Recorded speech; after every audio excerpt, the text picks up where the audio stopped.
Hi, welcome to another episode of MYD Global. I'm your host, Leanne Hackman-Carty. When a natural disaster or some type of major event happens, often it leaves people that are living in the community, first responders, with some mental stress that is often hard to deal with. It's called PTSD, post-traumatic stress disorder. In today's episode, I speak with Dr. Charles Nelson, who's a clinical psychologist that specializes in PTSD. So stay tuned in order to learn about some of the symptoms, some of the triggers, but also some of the valuable resources that are out there to help first responders and others deal with this.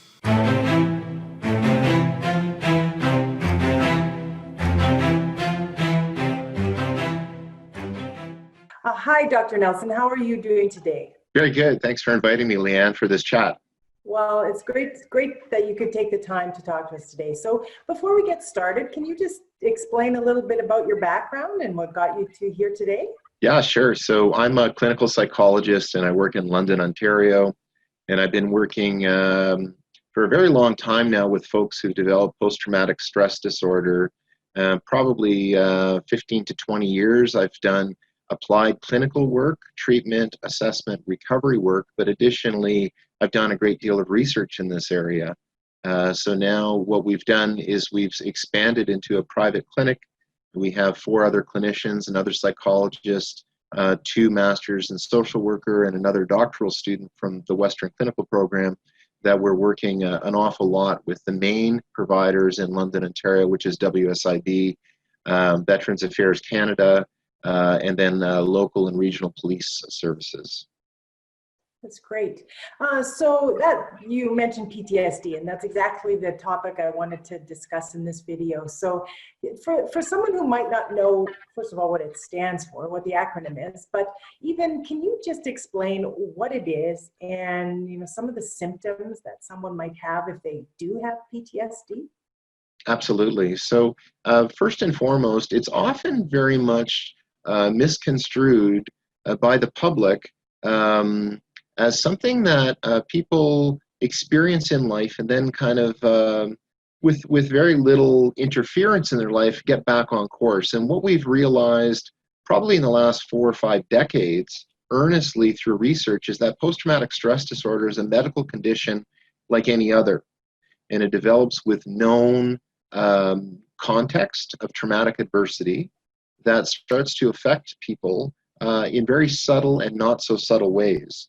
And we refer to the symptoms that are associated with post-traumatic stress disorder as a constellation of features. So if you use the analogy of looking into a night sky and you see a few of the features that make up the Big Dipper, there are, if you take a couple of the stars that make up the stem of the spoon and then the bowl of the spoon, you need all of those things to call it the Little Dipper. And in post-traumatic stress disorder, we need certain features to be present for a majority of the time that people are suffering in terms of symptoms for a prolonged amount of time, that they in fact meet the constellation, which is the syndrome, which is post-traumatic stress disorder. And some of those symptoms that people tend to demonstrate when they've experienced an extreme life-altering traumatic adversity are things such as alterations in cognition and mood, where we think differently. It takes way more effort to have basic concentration. It takes considerable effort to pull yourself away from dysphoric or depressing thoughts, to dwell excessively or ruminate on content that might be anxiety-provoking.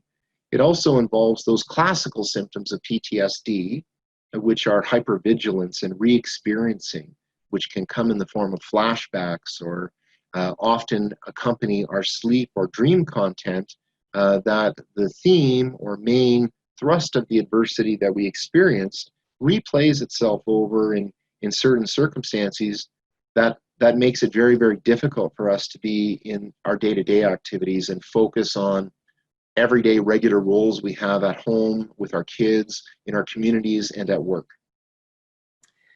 So I know when it comes to natural disasters, I think that, me personally, I can think of situations where I've been talking to people. One in particular, there was a woman who her house almost burnt down in a fire in High Level, I think Alberta, in I think it was 2013. And then as the fires, and she thought she was okay, her house wasn't burnt, but then she said this past summer in 2019, when the fires were there again, she said, I had to move.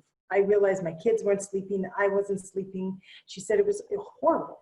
And, you know, so it's situations like that. And I guess in your line of business, you would call them trigger events or things like that. So I'm just curious, for someone who has been through a traumatic situation, they may think they're okay, but how do they know, or what can they do to help prepare themselves for something that could be a trigger event in the near future? Yeah, so lots of good important themes that you're bringing to the forefront right now, Leanne, and that is, how do we know we're okay if we have a natural disaster, or kind of a one that crosses both natural and man-made and human dimensions, which is like a house fire or a motor vehicle collision. We might feel okay. And in the short term, it's actually very normal and probably adaptive that our basic beliefs on safety, conformity, things that we take for granted as occurring in a pretty seamless way, such as getting up every morning, having breakfast, setting out for work, that if that is jeopardized by displacement from our home, whether it's natural climatic changes, hurricanes, other very extreme weather conditions, if we get displaced from our home, it really jeopardizes our belief in a sanctuary and being safe on a day-to-day basis. And if we are fortunate enough that we have a house fire or a major disruption in our lifestyle, but we're able to have the support, the affiliative family support by other people who can support us in that time, that may moderate or offset some of the displacement and feelings of being out of our own element a little bit better. You also mentioned a really important artifact or side effect of traumatic adversity, and that is, often we can have a really scary, frightening, life-altering event, go back to our routine, and feel somewhat anxious but adaptive. And then later on, there might be some, as you called it, a trigger or an activating event that makes for a resurgence of those symptoms. And in those cases, which is really quite common, in fact, it's actually your nervous system, your biological central nervous system, your brain, that's saying, you know what, Leanne, we thought we were safe. And then everything changed, and our worldview has changed now. So we're not sure we believe we're safe all the time anymore. And in fact, what we're going to do is we're going to give you a lot of symptoms, anxiety, re-experiencing, either numbness or hyperreactivity to symptoms around us, as a way to challenge us that we're in fact safe. And I don't know if you personally have ever been involved in a motor vehicle collision, but simply, even if you're involved in a fender bender and you've driven that route thousands of times before, what your nervous system is going to do in a rather adaptive way is say, you know what, we got hit from behind and we didn't expect that to happen today. So every time you get behind the wheel, we're going to make you very symptomatic. We're going to have you look in that rear view mirror often. We're going to have you check and recheck your surroundings in an almost involuntary way, because we want to make sure we're safe going forward. So in the short term, those symptoms, those re-experiencing phenomenon, are very adaptive. House fires are bad. People die. People get seriously injured. We lose our sanctuary. So anything that is similar to that going forward, it's going to get our attention. So in recovery from these types of adversive events, we provide that context. We look at someone over the broader lifespan of their strivings, that if they've been displaced, if they've been affected by something that's very scary or that goes against our social conventional beliefs of law, safety, security, regularity, that if that gets breached, if that gets challenged, that we look at the specific unique factors that went into that, so that the person gets better at getting that context rather than overgeneralizing. Yeah. If you and I go to Hawaii and a volcano erupts, and the flights are grounded, and we feel unsafe, and it's very otherworldly to see all this ash in the air, our brains are going to say, Hawaii, danger. Don't go there, right? Even though the vast majority of time that people yearn to go to Hawaii, it's not known or remembered for a very, potential for catastrophic, cataclysmic world events. It's more of a beautiful destination.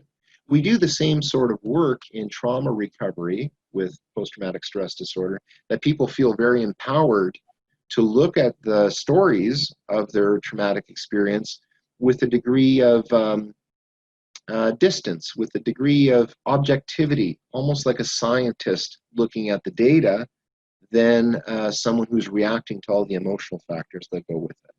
So to make a long story short, in the short term, a lot of these symptoms are actually adaptive.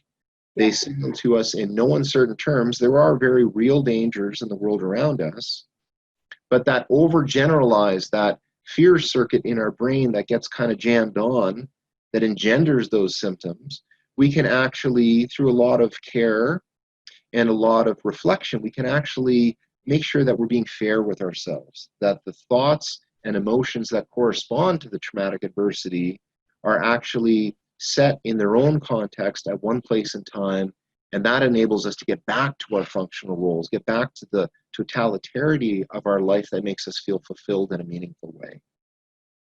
That's great. I mean, for individuals, I think that's really important that, we take the time to reflect on those things and process them. I guess too, I wanted to touch base on the first responder piece, because I think, I go in on the recovery side. I don't see that immediate response. Those first responders that go in, I think, have to be special people to be able to see the things that they see, and not take that with them and inhibit their ability to act. Because I think of people, military, who are on the front lines in war zones, humanitarian disasters, people who are saved, I think of the Bahamas and how many dead bodies that people would have seen. And so I'm curious how they respond and what training is available for someone like that. Yeah, so the best thing that our Canadian Forces members, our EMS, our paramedics, our firefighters, our police officers have to their advantage is they really have a really deep fund of excellent training.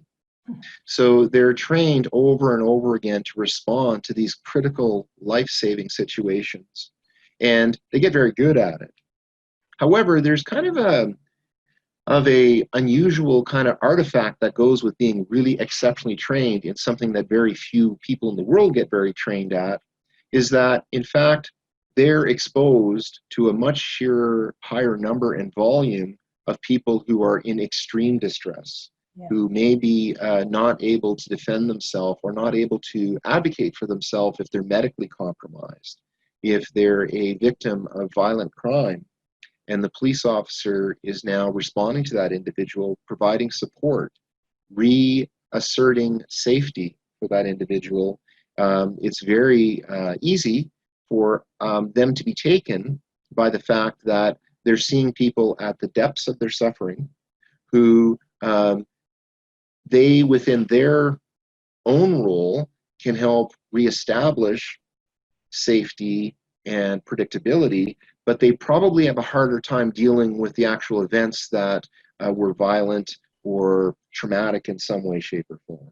So the playing field or the context is much more fertile for a first responder or a military member to be affected, because they probably see things that most people in society don't. Yeah. And despite having really superior training in that, their humanity, their compassion, their empathy starts to second guess and rethink our predictable patterns of society.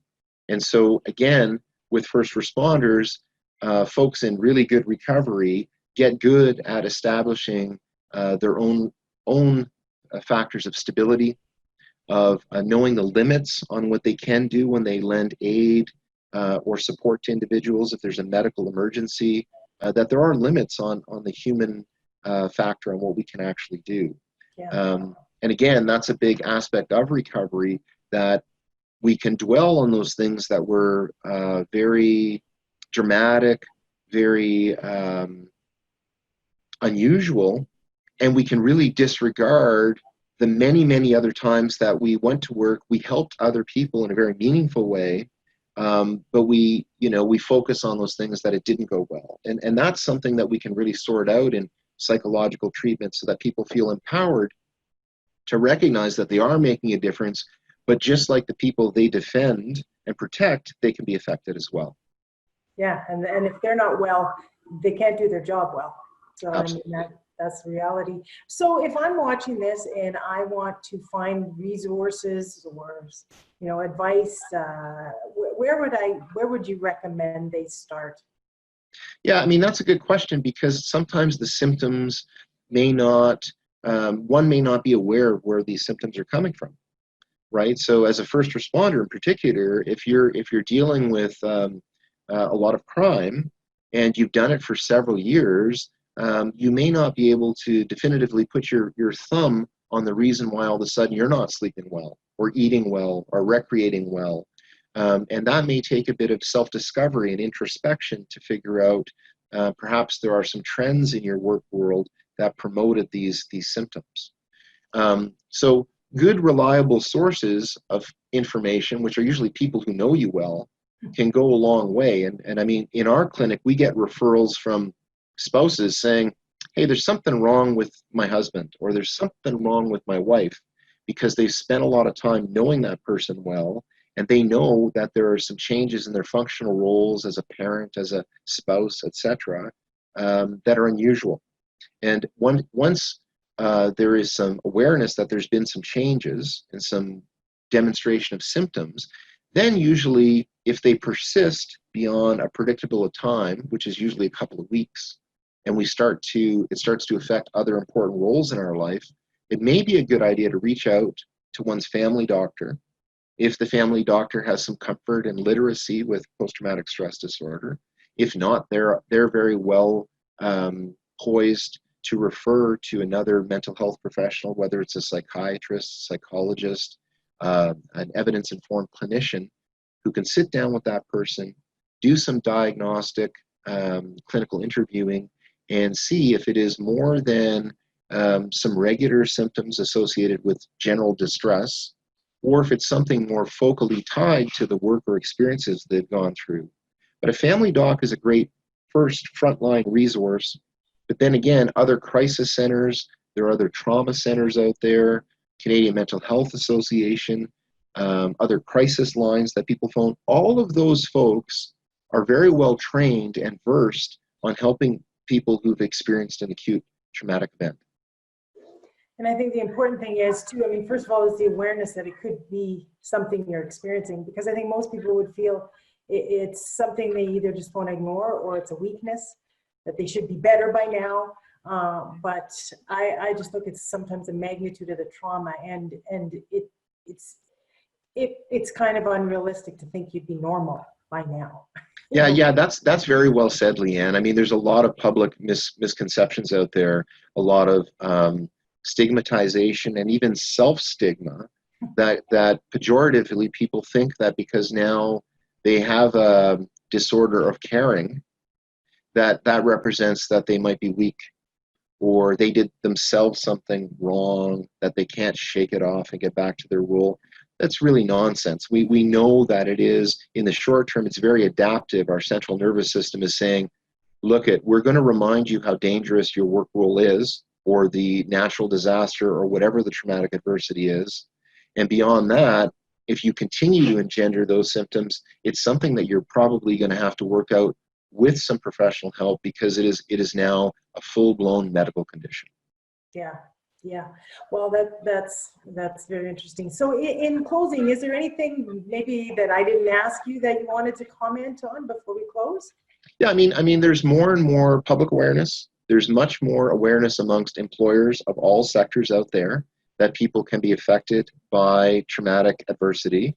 Even WSIB, Workplace Safety Insurance Board, has changed the legislation about 3.5 years ago to reflect that first responders, police, fire, EMS professionals are much more likely, by the sheer volume of the encounters they have with traumatic adversity, to start to engender symptoms, that they are covered, that they get the help. It is a workplace injury, just as a slip and fall or concussion is, that needs mental health and professional support to recover. And those who do take advantage of increasing levels of community support and mental health assistance in the community recover, and they get back to work, and they feel engaged, and they feel vital again, which is a wonderful shift in the public misperceptions that go with mental health and mental illness for so long now. Well, thank you so much. Hopefully somebody watching maybe will think, oh boy, there's hope out there for me. There's resources available, and that I can get through this. There is another side to it. So thank you, Charles, for taking the time to share your expertise today, and best of luck. That's my hope as well, Leanne. Thanks for your time. Bye-bye. Bye now.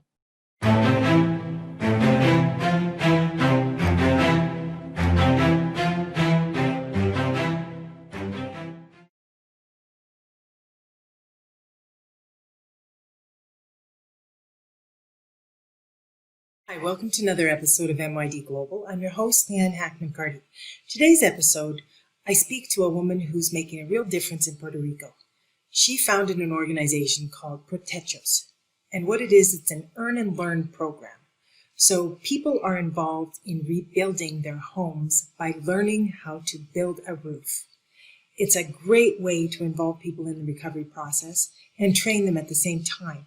And it only costs $5,000 for each roof to be built, and that includes all the labor, all the training, all the materials, etc. So stay tuned and learn more about this program and possibly how you can help.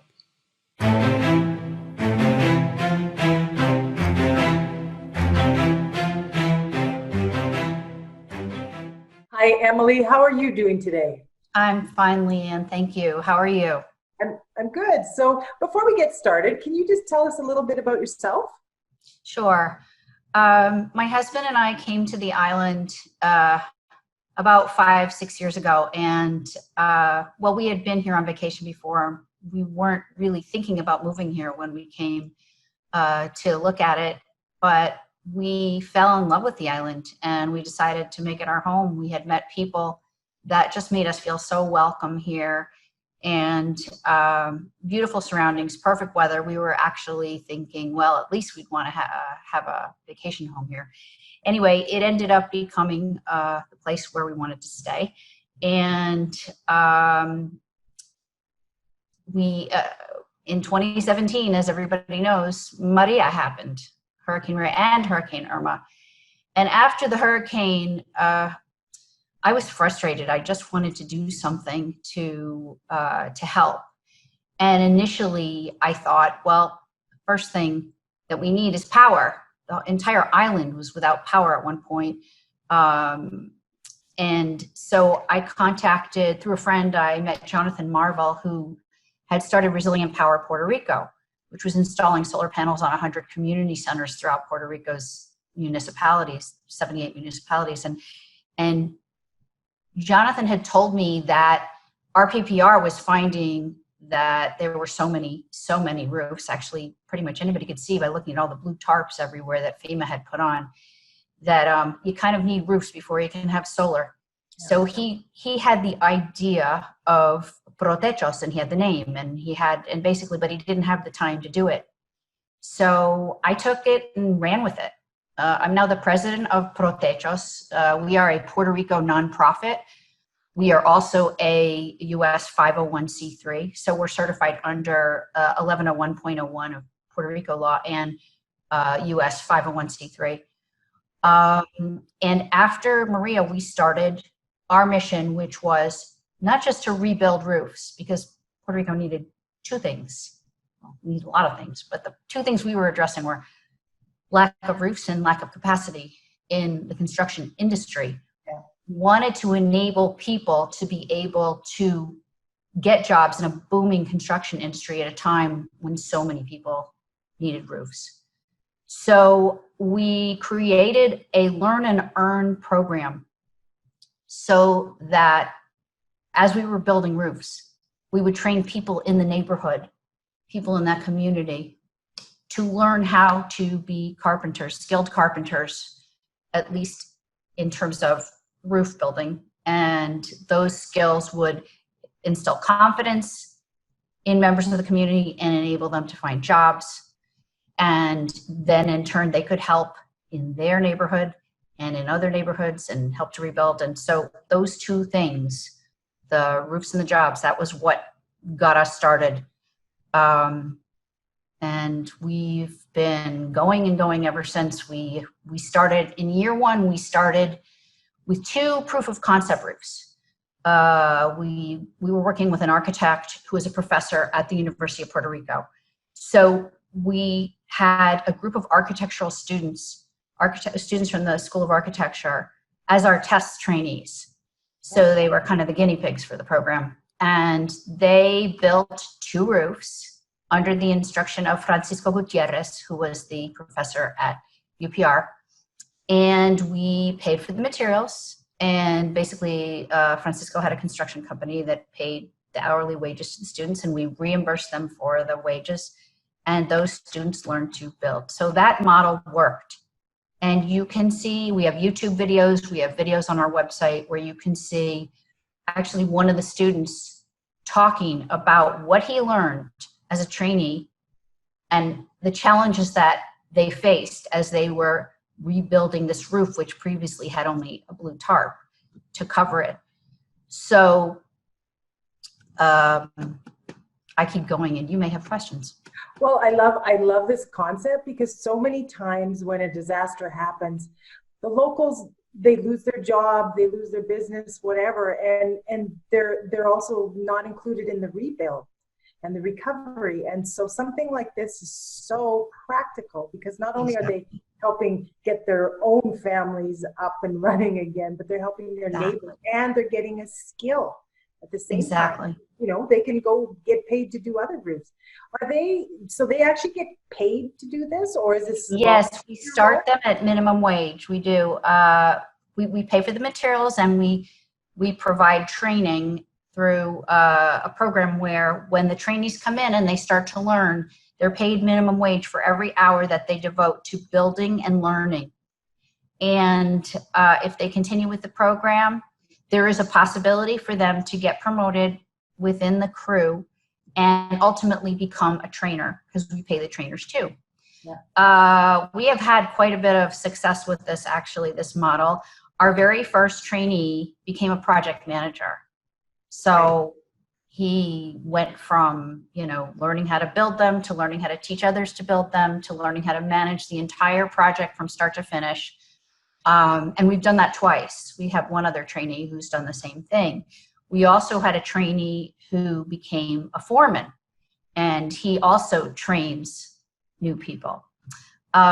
So what we're trying to do, I mean, you know, the old adage, teach a man to fish, is particularly appropriate here. We're teaching people to fish. So instead of handing out the fish, we are building people's self-images, and we're giving them valuable skills so that they can find employment. You know, Hurricane Maria damaged so much more than roofs. It really damaged psyches. People need self-confidence. People need to be built back up again. And they can't necessarily afford to take the time to go to school, nor do they have the funds to pay for courses. Yeah. So we're providing that very basic carpentry education and safety training to each of these people for free. And we're giving them just enough, you know, the minimum wage so that they can, while they're learning, they can feed their families. Yeah. It's fantastic. I love it. I think it's very unique and it's very practical and impactful. Do you have any idea on your stats as far as Hurricane Maria, when it happened? Obviously, that's when your organization really got up and running. Are we talking hundreds of roofs that have been repaired, or as far as? No. We're talking hundreds of people. Well, we've trained over 100 people, Yeah. but if you excuse me just 1 second, my project manager is calling me. Just 2 seconds. Part out, not to worry. Okay, sorry about that. Just come back and say, Okay. well, we've done about 100 roofs or whatever. Just start to answer that question again, and I'll cut this part. Okay. Just get a little higher again. Sorry, how's that? Yeah. Okay, go for it. Sure. So in year one, we built 6 roofs, and that was, full year one, 2018. In year two, we built another 18 roofs. Yeah. And today, actually, I hope that we will have completed our 26th roof. Yeah. Our goal is not to just crank them out as fast as we can. You have to keep in mind that as we're building these, we're teaching people, we're training them how to build it securely, how to build it strong, so that we don't have this problem again. Yeah. So in the process of doing these 26 roofs, we have trained over 100 people. And that does include some of the SBP. We've been working with SBP Puerto Rico, which is a branch of SBP that started out in Louisiana after Hurricane Katrina.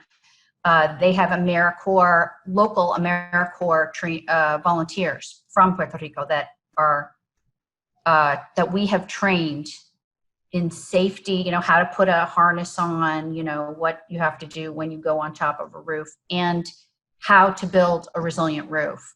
Yeah. So that's really our focus. Of course, we'd love to be able to roll the program out and create more teams, but currently we only have funding to do one team, one roof at a time. If this concept, with the proper funding, this concept could be expanded so that we could do many, many, many more roofs. Yeah. But we don't want to do it in a way that wouldn't result in having the very best roof and the very best trained people. So yes, the goal is definitely hundreds. Eventually, that's going to require an awful lot of money. And I'm happy to go into that if you like, what it costs to build a roof, what it costs to train a person, etc. That would be great, because I think if someone's watching and say they have access to funds and they want to participate and support you, what are you talking when you talk one roof and one trained person? Sure. Okay, so basically all in, we can, generally speaking, we can do a roof for about $5,000. Okay, the materials could range from $2,000 to $3,000, and then the labor and the training and the insurance is the rest of it. Yeah. Okay, because we also have to provide workers' comp, which is funded through there's a Puerto Rico entity that requires it for each project, and we have our own insurance, and we have to have transportation. We've got to pay for transporting materials, which seems to sometimes be quite a big chunk of what we're spending, but we certainly need trucks. If anyone out there would like to volunteer to donate a truck. We currently are using one that a board member has generously loaned to us. We definitely could use more support for a lot of what we're doing, but based on our current funding, we'll be able to continue with this one team at a time, training, on each roof. Generally, we have a foreman, we have 2 skilled workers, we have 1 trainee, and we have a project manager. So that's 5 people who are earning something. The project manager earns more than, they're different levels of pay. The trainees are all earning, each trainee is earning minimum wage. Yeah. When they graduate to the, basic skilled worker, there's like 2 levels of skilled workers. They get a little bit more, and then they get a little bit more, etc. So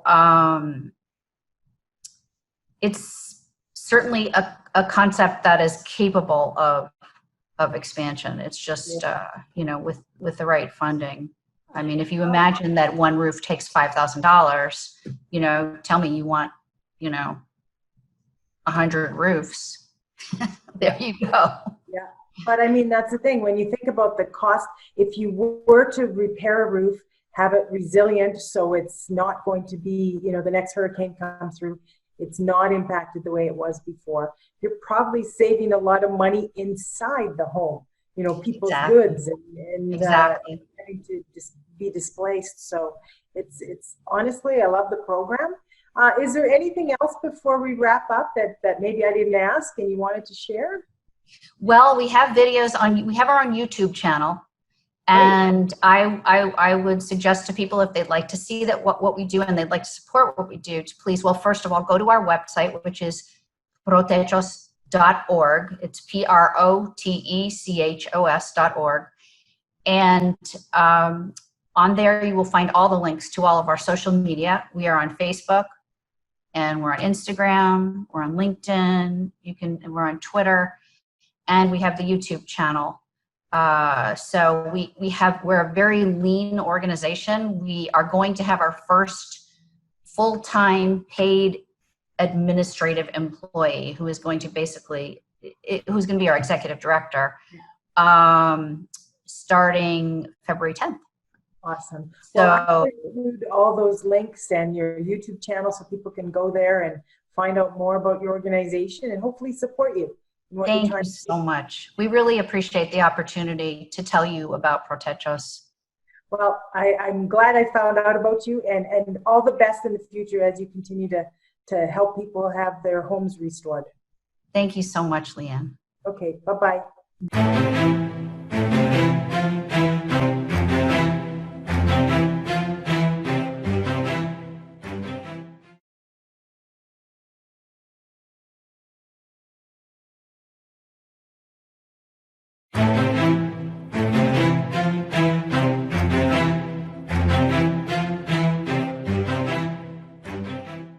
Hi, welcome to another episode of MYD Global. I'm your host, Leanne Hackman-Carty. One of the things I'm seeing a lot on the internet right now are communities reaching out, looking for ways that they can recover and become more resilient as a community. There's some models out there, but a lot of them are very complicated and pretty expensive. So one of the things I did with my colleague Stephen Jordan was to develop a model that would be really easy, sustainable, and low cost for communities. And it's called the Resilience Ready model. The R stands for being able to have a resilient commitment, having your community really say that this is something that's important to us and we're going to act on it. The E in Ready stands for engagement of stakeholders. So really reaching out, the private sector, the nonprofit sector, the public sector, being able to join hands and resources in order to make something happen. The A is assessing your risks on an ongoing basis and helping develop mitigation plans and strategies to lessen those risks. The D stands for developing a framework, something that's easy, something that you can implement, something that doesn't sit on a shelf. And then the I stands for implement and improve. So it's a process that's ongoing, that you get better and better over time. And ultimately, the end game is resilience. So look in the description below in this video in order to find out more about the Resilience Ready process. And get in touch, because if your community is interested in becoming more resilient to disasters like COVID, hurricanes, natural disasters of all types, then maybe the Resilience Ready process is something for you. Who knows? You might be the next community that becomes ready.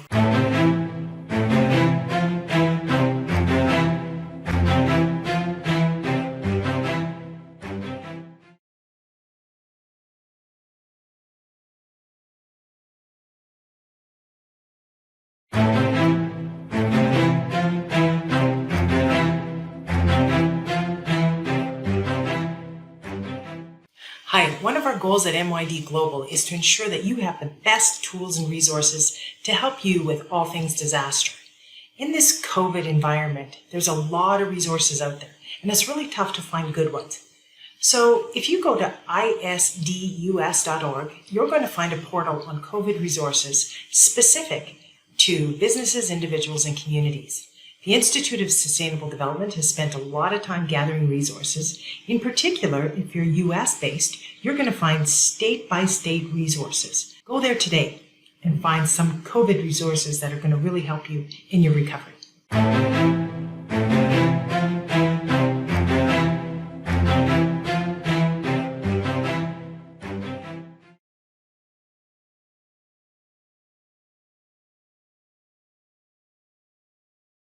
welcome to another episode of MYD Global. I'm your host, Leanne Hackman-Carty. When communities are thinking about what types of hazards they should be preparing for, oftentimes they don't think about airline crashes. In this episode, I speak with John Webb, who was the Emergency Social Services Director during the time of Swiss Air flight going down over Peggy's Cove, Flight 111, and how that community really stepped up in a very difficult time. So stay tuned.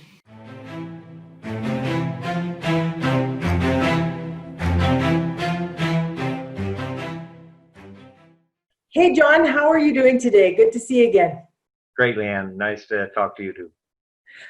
So we talked previously about the work that you did as emergency manager for the province of Nova Scotia. And at that time, you mentioned a little bit about the Swiss Air Flight 111. And I wanted to come back and revisit that with you. And so we could, talk about some of the stuff you learned. So how about if you just back up and think back those many years ago of what happened that day? What actually happened with Swiss Air Flight 111? Yeah, it was September 2nd, 1998, Leanne. And late at night around between 10 and 11, we live right in the city, and we could hear ambulances and fire departments and fire trucks and the whole bit going, and not just one, a number. We said, there's something up. And being an emergency guy, I said, okay, well, I'll wait for my phone to ring. We're not first responders, by the way. We're second responders as emergency social services. Yeah. So we're even though we're linked into 911, we wait for our call. And we said there must be something, and then we turned on the news. And sure enough, about an hour later, we heard there was a plane crash near Peggy's Cove, about 10 kilometers out to sea at Peggy's Cove. So as information went, I said, well, okay, I'll just go to sleep, and when it's ready, we'll hear more about it. So when I woke up early the next morning, about 6 or so, my phone still hadn't rung, but we turned on the news, and it was all on the news that Swiss Air 111 with 229 passengers had crashed off Peggy's Cove, and there appeared to be no survivors. So as soon as I heard that, I said, okay, I am going to get a call, and I sort of wait rather than bother the emergency operations center, because and to see what we do. But I said, this is different, because this is not like we're emergency social services. Let me explain that for a second first. There's first responders that everyone knows when they call 911. There's police, fire, and paramedics, and the medical system that you see most. There's a big network in behind. There's second and third responders. Who is responsible for non-emergencies is usually responsible for emergencies in government. I was director of emergency social services at that time. I was director or manager of income assistance for Halifax, and just involved with that work. And we hadn't really developed, but I was part of that network. So what happens is, when an emergency happens, whatever department, if the province is and municipality is responsible for non-emergencies, it's then responsible for emergencies. So income assistance in non-emergencies are responsible for helping vulnerable people that are in dire need. So when emergency happens, emergency social service, we contract people like Red Cross, Salvation Army, and those to help. But our emergency workers also, at the side of their desk, social assistance workers, at the side of their desk, is emergency social services. So we help set up shelters and reception centers and help with psychosocial care of all the people in reception centers is our normal work. When there's fires, floods, and people are evacuated, then we set up shelters. And that's what people often wonder. I wonder what happens to people when fire and police take them away. We take care of them until they can get back to a normal setting. So people often see Red Cross as one of the main ones, but it's the government. It was our department, and I was one of the ones responsible for doing emergency social service. So in this case, here was 10 in the morning, and I still hadn't gotten a call and said, well, what is our role going to be? There's no survivors. here's a plane that has crashed. It must be just horrific what's going on. So then at 11 o'clock, I got a call, report to the operations center. When I got to the operations center, who was mobilizing? They were trying to determine whether it was a plane that was shot down, or was it a plane that indeed had some mechanical problems or whatever. And indeed, they determined later on that it was a plane that had some problems with a fire in the cockpit because of the communications, and then couldn't get it distinguished quick enough or land. So they landed. They didn't know if it was up or down, and they landed face first into the ocean. And it was a huge crash off Peggy's Cove. Peggy's Cove, as most people would know in Canada, is a little icon here in a peaceful place in Nova Scotia. So it landed there. So what happens is when a plane lands like that and it's a crash, you could hear it for miles and miles away. What happens? The fishermen and fisherwomen from all the areas got in their boats, and everybody went to the site to try to help, see if there's any survivors. And same with the military got mobilized. The province immediately mobilized, the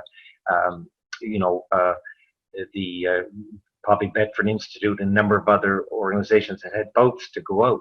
And what they discovered, of course, was body parts.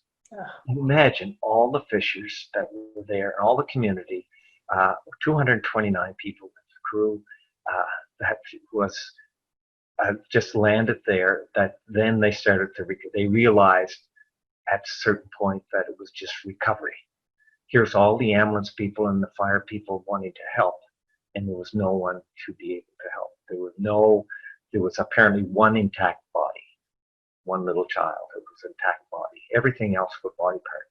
So then when we're in the operations center, we said, well, okay, there's nothing for us right now. Let's wait. So of course, but we were at the operations center and they were starting to mobilize. And then once they did, the media came immediately, of course, from all over. A crash happened. That became a big problem, trying to see what do we do with the media. They descended on Peggy's Cove in different places. So they had to get control. The fire and police had to get control, and they were the main ones with emergency management that called in the military as well and said, well, we've got to start recovering people. What are we going to do with those? So in that night, I remember too, it was this would have been the second night when they were starting to realize that it was just recovery, and body parts were really would start literally washing up to shore. You imagine the community and the devastation of the community that was there. It was just incredible. All of Halifax was enthralled with this here massive crash that happened in our community. So it was decided then, okay, what will, with the recovery, how is that going to be done? And then realized with that too, that if a crash happens, the families are going to come here. They're going to descend on here. To Nova Scotia. So they started to organize and mobilize. And down in Peggy's Cove, we took over Peggy's Cove. And then the first night to mobilize to start recovering the parts and the bodies. And I remember being at the operations center, and they said at 12 midnight, the second night, when here was September 2nd, and there was a nice, cool, warm breeze and everything. But down at Peggy's Cove, there was such a buzz of hundreds of people and the fishers and all organizing. They stopped, and the minister who was down there stopped and said over loudspeakers, please, let's stop. Let's have one moment of silence. And we were listening to this from the operations center. And I still remember that feeling of helplessness, but also of wonder about those poor souls that died and what we were now involved with. But that 1 minute of silence, that are down there, the people that were there that day at Peggy's Cove with a moonlit night, that one moment of silence put the realization of how fragile life is. So that's when, from there, it started to realize, okay, who was doing what? This is new to us. Yeah. And who's going to corral the media? So they decided then they needed a morgue. There's no morgue that could handle all those parts. And I remember in the operations center said, we need 600 body bags. And someone was saying, well, why do they need 600 body bags? There's only 229 people. And they realized the parts, how are they going to orchestrate that? So what they did is they then said, okay, we need a hangar. So the military over at Shearwater set up a hangar to deal with all the blood. And hundreds of people then were mobilized there to not only get the body parts to start to nab them. DNA was relatively, new to this extent at that time, and also the plane parts to see what happened here. So in the media, again, just infiltrating and trying to talk to everybody that was there. So I remember that was one thing with the hangar. I remember going over to visit the hangar on day 2, and I said, look at those big freezer trucks that are there. I wonder what they're for. And I realized that's for the body parts. There was fridges and freezers that were there. So at any rate, they started to mobilize the military, especially, and the fishers in the area, getting the parts that they take it over to the hangar. And the hangars then with the people there would start to organize those parts. And then what happened is they said, now the families are going to come and they're going to want to come. Delta Air was the ones responsible. It was Swiss Air, but their partner here was Delta. It was apparently the first crash that had new protocols for the airlines to take responsibility for the flight if it crashes. In other words, you better pick up their game, because before there wasn't as much organization. So I remember the person that came from down Atlanta way was there on day 2 and came with 2 assistants, and they took over the Lord Nelson Hotel. This was a major hotel that was going to be going to renovations. They took over the hotel and said, we are there, because one of the things they looked at too at the operations center, okay, if the families come and the families are going to be there, who's going to pay? That's one thing in emergencies that you have to find out from the beginning, is who's going to pay. Is this if there's a gas leak and all those things, are the gas companies going to pay? And you have to ask those questions. Delta took responsibility. Good. And I remember then they said, we're going to take over this hotel and we're going to arrange for the families to come here within days. So imagine the logistics with that. But can you local people help us? I remember going with John Byrne, the head of Red Cross, and going to a meeting. They said, you'll have 15 minutes with this person who was with Delta. She comes in with her 2 entourage. She was just a real pistol. And she came in and she said, we are having all those people come here. We'll give them the best service. What do you need? And we said, of course, well, we're going to, social services and Red Cross said we'll do 2 or 3 things. We'll be able to help with the operation of this Lord Nelson, because we had to register everybody. We had to register, make sure that it matched up with the manifest, that they were people. We had to make sure they get medications, because when people came and just jumped on a plane, they may be distraught. They need psychosocial care. Delta provided psychologists or social workers with every family members that came. They set them up. So as it went on, they said, well, where are the gaps? What are going to be needed? And they said one of the biggest things that's going to be needed is the logistics for taking, for caring for the people at the Lord Nelson Hotel, so that the medical examiner can give briefings to the families, so that they can talk about what are going to happen with the bodies. Can I go down to Peggy's Cove and see them down there? So we needed 3 sites then, one at the Lord Nelson, one at the Peggy's Cove, to make sure when they go out to the rocks to see them, what would happen there. So we had to set up a huge tent down there. And the city manager, city emergency operations person was there. I mentioned his name before, Barry Manuel, was the one who was in charge of Peggy's Cove. Imagine trying to corral and get organized all the, the military to go in sync with the RCMP and the local emergency people, and then deal with the media. Restrict the media to the center, but yet give them enough briefing. So that was trying to decide it. And then we set up a center at the social service center at the Red Cross, which was downtown. So what was the Red Cross going to do? They said, well, here's the gaps. We need at the psychosocial care of the people in the community was massive.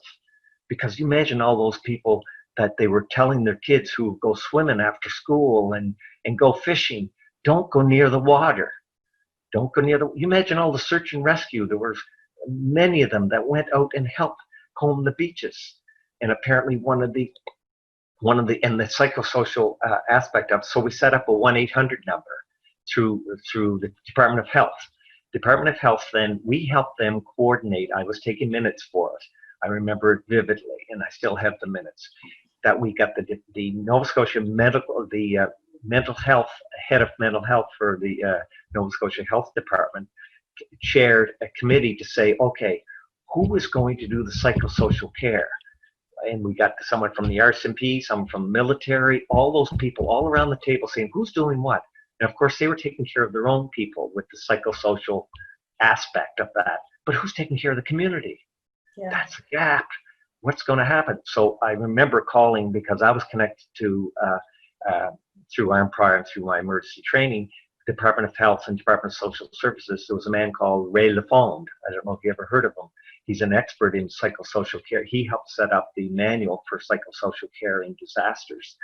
And I got him to come down for a day or two to help chair, to help John, too, the head of mental health services, to chair the committee to make sure everyone was doing right. When we saw the gap was the community, Raymond took brochures down that we got retyped and put in every mailbox.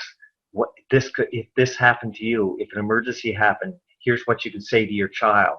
Here's what you can say to your adults. All those brochures. We set up a 1-800 number.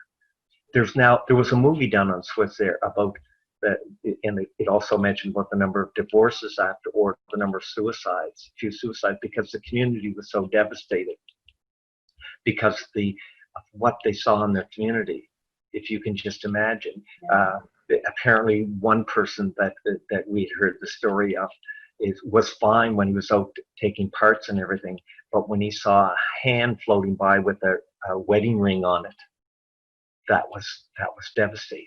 Yeah. That was devastating because he realized that was a family person. So the 2 or 3 aspects that we set up was and Red Cross jumped into it. We big time, because our social assistance workers and everything had full-time jobs.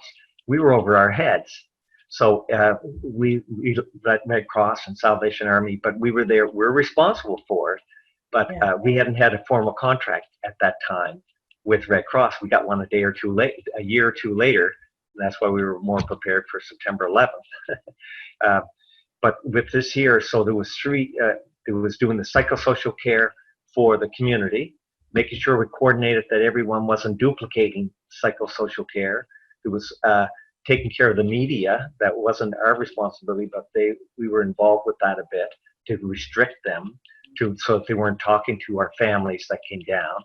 Yeah. We set a big tent up down at Peggy's Cove, so the families come down with buses. We helped arrange buses through the transportation company to take the families down. Then we arranged with pharmacies to fill prescriptions with the doctor right there.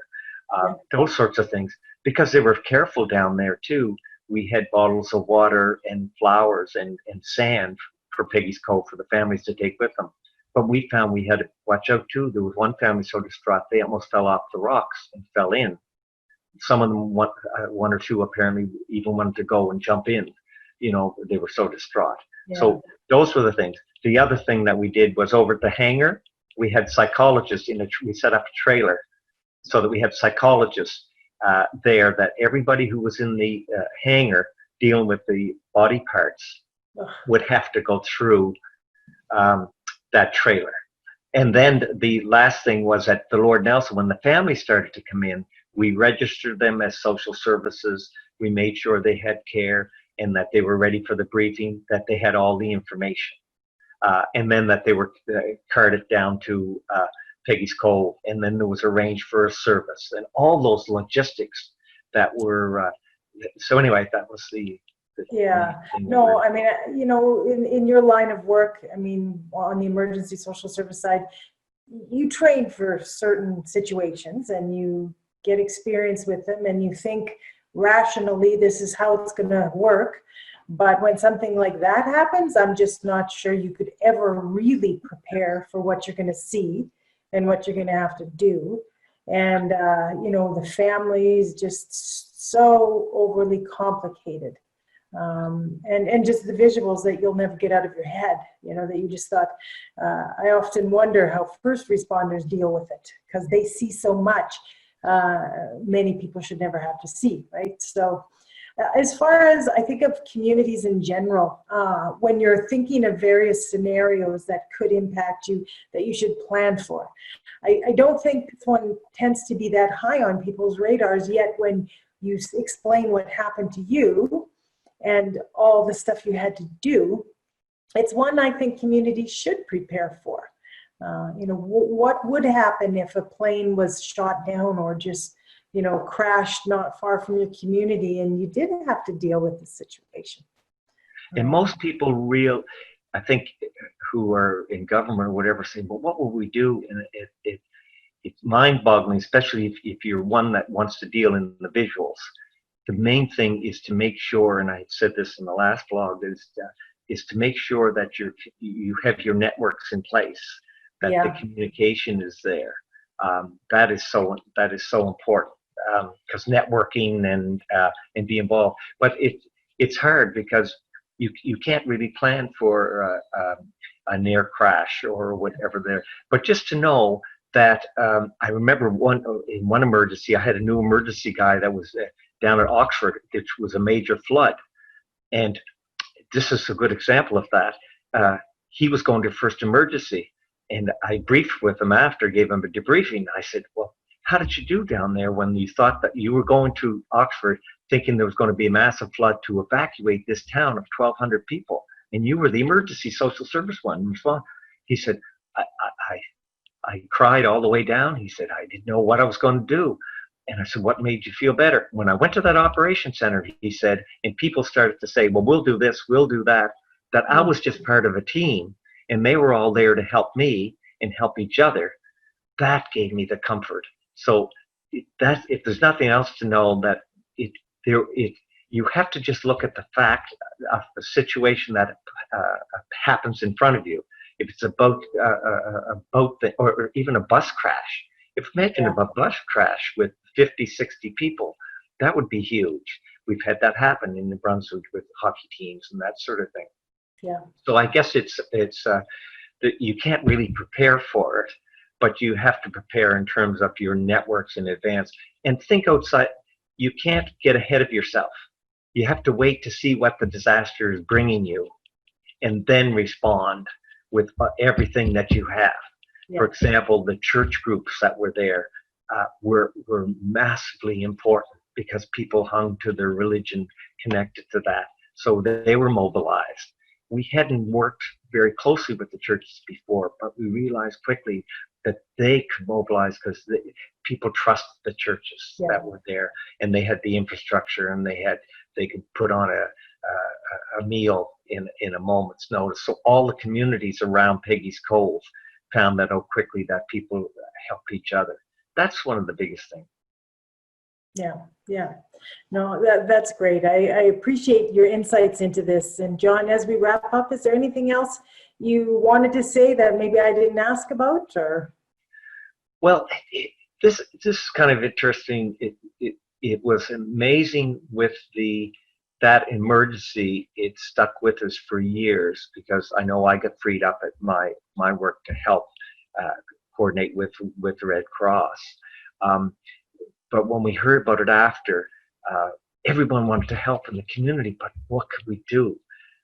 And one nurse said, I went to visit about 2 or 3 days into it, I went to visit my mom at a nursing home, and she had a roommate. I went to visit, and everyone was watching because the world was here in Halifax through the media for that 1 week. Yeah. And then they left when the families were coming and all that. But people wanted to help here. The woman was on TV, was watching TV with her mom in the nursing home, and as they were watching, the woman in the next bed said with a weak voice, who was in this nursing home, "I'd like to help." Wow. And the nurse apparently said, I was so amazed to hear this, "Oh, what do you think you can do to help us?" And she said that was a compassionate voice. She said, I can pray. Yeah. And the woman said, that's exactly what they need. Thank you very much. That's wonderful.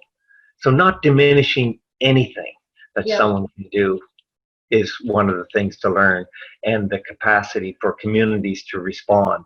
I guess if I give anything, if you're an emergency manager watching this, or emergency social service person, or whatever that is new to it, don't get overwhelmed by your thought of what am I going to be able to do.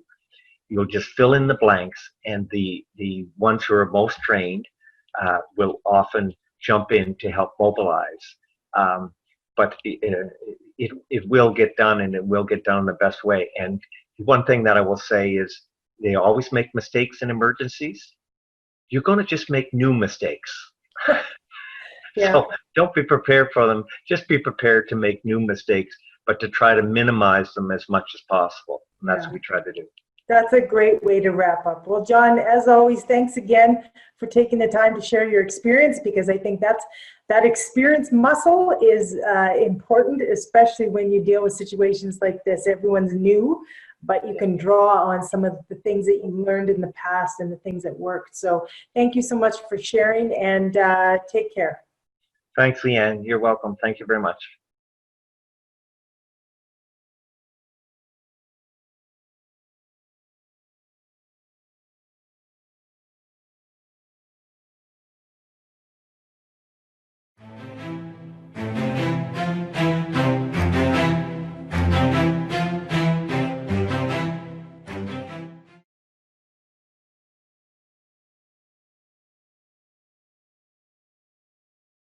Hi, welcome to another episode of MYD Global. I'm your host, Leanne Hackman-Carty. After disaster, opening a facility can have its own unique challenges. Think about COVID and what's going to happen when facilities need to make the decision on how to re-enter them and how to reopen them. In this episode, I talked to Josh Bowen, who's with the Center for Applied Disaster and Emergency Management, about a new guide that they've released. It's a post-COVID-19 facility reentry guide. So stay tuned as I talk to him about some of the things you're going to have to think about when you reopen your facility. And his resource is a valuable one for you to take a look at. So stay tuned.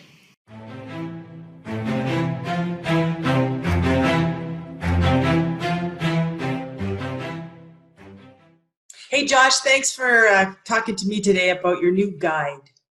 Thanks so much for having me back, Leanne. It's great. Oh, well, I saw recently, it was just a few days ago, actually, you guys released this post-COVID-19 facility re-entry guide. Can you tell me a little bit about why you developed it? One of the big questions that we've been hearing from all different sectors of the economy is, yes, we're going to reopen, but how? What does that look like? What are the new cleaning protocols? How does this impact HR? How does this impact how we actually enter our facilities and have clients come to meetings face to face? How do we have customers come in? So we sort of took a step back and said, right, what are all of the things that you need to consider, from planning to come back through to bringing your staff back in, through to bringing customers and clients back in. And so laid out a plan and laid out sort of a checklist and guide for questions to ask and things to consider that was facility agnostic. So whether it's a small street corner cafe or whether it's a large university campus, how do you then come back? That's great. And I know you made a distinction in the guide, the reopening versus the re-entry piece. So are there certain considerations to be made in each of those elements? Absolutely. So we staged it in two different ways. The first is talking about re-entry. So coming back to your facility, making sure that everything to support your staff is in place. And that's everything from water fountains on a university campus or a large building are used to having so much water flow through, so there's chlorine and chemicals going through to make sure that they're clean. That hasn't happened for 8 weeks now. Or longer in some places. So how do you ensure that all those things that need to be checked and the life safety pieces are in place so that people can come back and carry on with their normal day? And that also includes human resources issues. How do you put the pieces in place to support your employees? And then we talked about reopening, which is really bringing your clients back in, whether virtually or physically into the space, but being set and really able to provide the service or produce the product that you do. So when I think, going forward, say people are open, businesses are back to normal, facilities are now operating again. What are some of the things that you think are going to change as a result of COVID, as far as how facilities are operated? I think a few different ways that things are going to be operating. There's going to be a more flexible work environment. And I think really what that means is that you look and say who has to be on site to perform the function that they function and who can be away. So that actually will reduce the number of people per square foot that you've got in your facility. And so we'll be able to see more of a flexible work environment for a lot of people. And in those environments where we actually have people that need to be there, things like restaurants and university campuses and things like that, we'll actually see scheduling different where that can be done to accommodate clients, but we'll also see increased space for people to be able to sit and to have that distancing. I think in North America, that's probably going to be an easier sell than in places like Asia and India, I mean, I think we're used to space. And so space is cool to us, but some places this is going to be a challenge where they have very minimal footprint to put some of this stuff in place. Absolutely. And I think that's really where we need to look and say, right, what are the risks that are present? How do we have the appropriate PPE in place? So the masks and things like that and gloves, and have the appropriate hand sanitizing, and then space people out in lines where you can as much as you can. So it's really going to be a combination of reimagining your facility at the same time as reimagining the way that you interact with people, whether that's your staff or whether that's your clients that are coming in. And what other measures can we put in place, from gloves and face masks to making sure that there's hand sanitizer available at entrances before people come into the store. That's great. So I will put a link to your guide because I know it's available for download. So I'll put it there so people can use this as a guide as they plan their reentry, their reopening, because I think it's a great tool. Is there anything else before we wrap up that you wanted to mention that I perhaps didn't ask? The guide is there for people to use, and one of the things that we're looking at doing is building on it and improving it. So if there are sector-specific considerations that aren't included in there, we'll look at adding in appendices. So anybody who has any feedback, please feel free to get in touch. All the details are in the guide on how to do that. And we're always looking to continually improve it.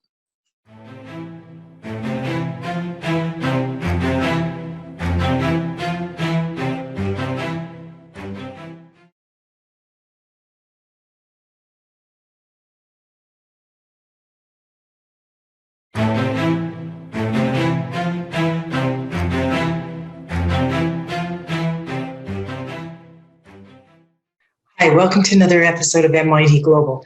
I'm your host, Leanne Hackman-Carty. I'm getting asked on a regular basis how to help businesses during this COVID crisis. And I just want to talk to you a little bit about what my opinion is on how you can best support businesses. So as you know, when a disaster happens, almost 1 in 4 businesses won't reopen. In the case of COVID-19, I'm pretty sure this is going to be larger. And so it's very important that we support businesses now. So when government and organizations are looking to support businesses, what should they be looking for? In my opinion, there's 2 ways to help businesses. You either help them increase their revenue or decrease their expenses. It's pretty simple. And so in order to do that, one of the ways you can do it on the expense side is looking at all the various expenses that a business has. So it could be staffing, that's usually the most expensive part of a business, taxes, license fees, it could be a mortgage if you own a building, looking at your utilities, your various types of services, your insurance premiums, capital expenses. It could even be things like your office supplies, marketing, advertising, perhaps conferences that you normally attend, professional services that you have to engage with, like an IT support or financial. even shipping, delivery, or your vehicle and travel expenses. So these are all the kinds of things that a business needs to look at first. So if you're a government that's looking to support businesses, here's another way you can target your programs. Is there something that a business incurs an expense that you can help waive or defer or help lessen the burden on the expense side? On the other side of the equation, you can actually increase revenues. I show this chart because it really shows how a business can increase their revenues. They can look at new markets. They can look at developing new products and services that are not traditionally what they've been engaged with. They can also look at different markets as far as new markets, export opportunities, a diversification strategy. So, looking at new markets, new products. So these are just various scenarios that a business can go through in order to figure out how are they going to increase revenues in order to be sustainable and see profit in the near future. We've really seen a lot of businesses lately during the COVID crisis looking at unique ways to help them increase their revenues. So for example, some craft breweries are looking at developing or producing hand sanitizer. They have the production facilities, they just need to change the product that they're actually developing. Then you've got Amazon, they're doing very well, but it's companies that are looking at selling online. And traditionally, some companies haven't looked at this. So you're going to see a lot more companies looking at how do they get that e-commerce digital platform going so they can increase their revenues. You also see a number of communities looking at buy local programs where they're helping support local businesses, whether it's through providing gift baskets or gift certificates, just helping businesses get cash flow in the short term. And you're also seeing online delivery, where a lot of could be restaurants, it could be other forms of products, but you're seeing people order and getting them delivered to their homes because they can't go out. So these are just a few ways that companies can look at increasing their revenues and decreasing their expenses. So I encourage you, if you're a business, to really think about how you can be more creative in the future, because in the long run, all of our businesses are going to have to be transformed to take advantage of the new economy that's going to result. But there is hope and there's lots of opportunity. So I encourage you to take this advice to heart. And I look forward to seeing how creative businesses can be.